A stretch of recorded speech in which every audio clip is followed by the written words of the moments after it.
Bigfoot Endurance 10-mile trail race 2024. This one's kicking off on March the 3rd, 2024 in Elk Ridge, Maryland. Start time of 9 a.m.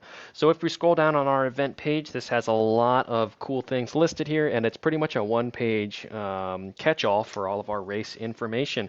Talks about our sponsors, our race location, which is at Rockburn Branch Park, 6105 Rockburn Branch Park Drive, Elk Ridge, Maryland, 21075. Age requirements listed here. If you click this race info, it will just drop us down to this section right through here.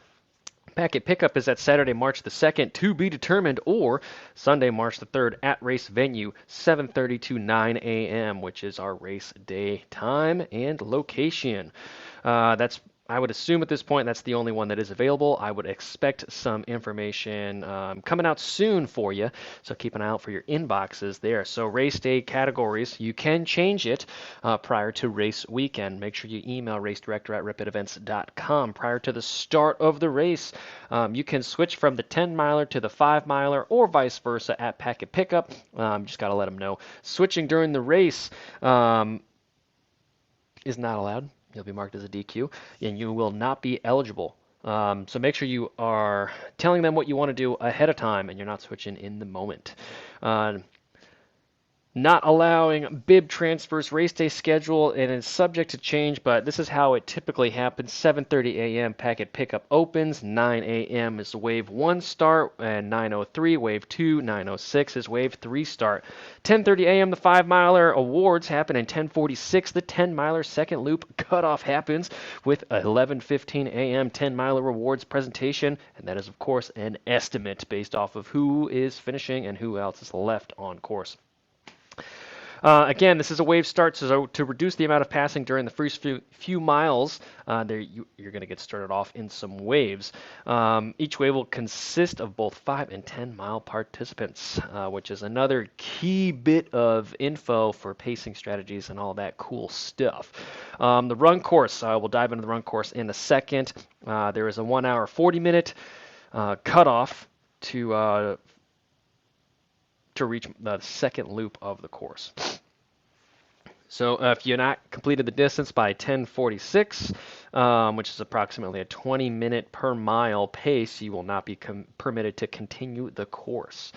Relay teams talks about their water stations, and this is a big one. This is really why we're going down this loop here. There are no aid stations for the 5-mile loop, and there's going to be one water station at the 5.1 or the start of the second loop for the 10-mile runners. And they also list that you are encouraged to wear a Camelback fuel belt or carry a water bottle, and I agree with that there. Awards are listed right through there, and here is our course. This is the 5-mile loop, so just be aware that if you are doing the 10 milers, you're going to be doing this loop 2 times. So we have 365 feet of elevation gain per loop, so over 700 feet of elevation gain here total for our 10 milers. And again, that water stop is going to happen right over here after we cross this thing over here. So let's dive into some specifics on the course. First thing that you will note for that first two, let's call it 2.7 miles, you are largely going downhill. And then afterwards, we have an up, a down, and then we are largely going back up, climbing to the top after that 3.5 marker. So for reference, this is going to be where that 3.5 mile happens, where we start our climb, our ascent up to our finish line over there. Put it into perspective, the start finishes in the same spot. That start afterwards, we're going up, we're going down. We are largely going this whole course in a clockwise loop here. And that is very, very important. More important things are on each loop here, we have incline here, and they are just scattered all around on us over here. So what that means for us is the first couple of miles here are going to be a very, very challenging start, okay? This first little section here, you're going to ramp up it for sure. Adrenaline's going to be high. You're going to be mixed in with everyone, and you are going to absolutely crush this hill, which is not the end of the world as long as you're doing it within your abilities here. Be very, very, very, very, very careful up that hill. It is in the first quarter of a mile, so chances are you're not going to feel it and you're going to feel invincible. You need to kind of throttle your expectations up that hill. Next hill, this is a perfect hill right here, and I'll highlight it better this time. This hill right here. This is one that you can really ease yourself into. Ease on up at the gradient slowly, just ever so slightly ticks up until you get to the top there, almost up to that 1 mile mark here before you get dropped down here. So leading up to this first mile, this is a very challenging opening mile. You got ups, downs, peaks, valleys, everything in between here. So you need to be very, very conscientious, not only of your pace, but more importantly, your running dynamics. Establish yourself, run as normal, okay? Very common for athletes to get out there for that first mile and just run in a fashion that they've never ever ran before, creating issues later on. Now, we do experience some more rolling terrain up until this 1.5-ish point on course before we start to dive down from 1.5 to 2.7, 2.75 miles here. So this section over here, this 1.5 to 2.75 area is going to be an area where your pace should be higher, but if you find that you are continuously forcing that higher pace here, then you do need to back off a little bit and just kind of throttle your expectations again here. Running dynamics are going to be very, very important during this section here. Very important. There's going to be some uphills mixed in here. So again, the athletes that flatten this section out a bit are going to be the ones that end up with more success here on race day. Springboard yourself up over this hill. This is going to be a very, very key hill. A very, very key hill. This is happening at 2.85, and we are going all the way up to 3.25, so in this section right here, and I will highlight it for you so you can see it on the map. It's going to turn blue right through here, this zigzagged portion right here, and this is a 3-ish, 4-ish% gradient, so a decent hill that you are going to have to climb up. And again, you're going to experience those gradients on the way down here. And it's not going to be a straightforward path. It's going to be a little zigzagged. So just, again, be aware that you're going to have to engage that core. You're going to have to transition a little more laterally than if you were just doing some road running. So don't expect your times to reflect your road to trail times. The trail times are going to be a little bit slower, and this is going to be a great opportunity to just run your race here. Run your pace, run your race. Next big section that we are hitting on, the key first loop here, is this section right through here. So at first we had this hill right here that we are going up. That's a big one. And now we are experiencing our second really key hill right here. And this is going to set you up for success on this second loop and also to finish this first loop.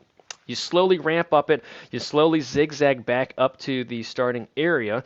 You do have a little bit of reprieve there with that downhill. But for the most part, you are climbing here. And remember, we have 365 feet of elevation gain. If we are going to highlight this section, we have 160 feet of it coming in the last, let's call it 1.5 miles here. So a big, big chunk of it here.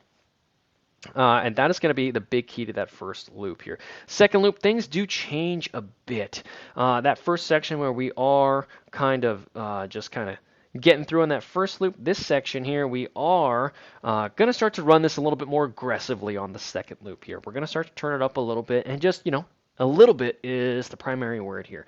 Whereas before we were very timid here, we're going to start to take a little bit of risks here. We're going to start to, get a little bit faster. The intensity is going to be a little bit higher here if you can. And if you can't, just maintain that effort and just get through this. Chances are if you maintain, you are going to get through this section a little bit faster than the first time you did it anyways.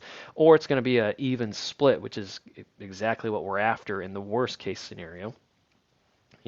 This section right through here, again, we have that rocky undulating up and down, getting up and down to that key hill that we're going to experience for the second time on race day.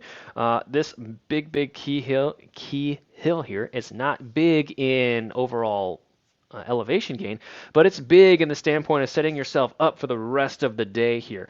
This is going to be an area where you're going to have a lot of athletes kind of explode, they're going to implode, they're going to just, the wheels are going to start to fall off there.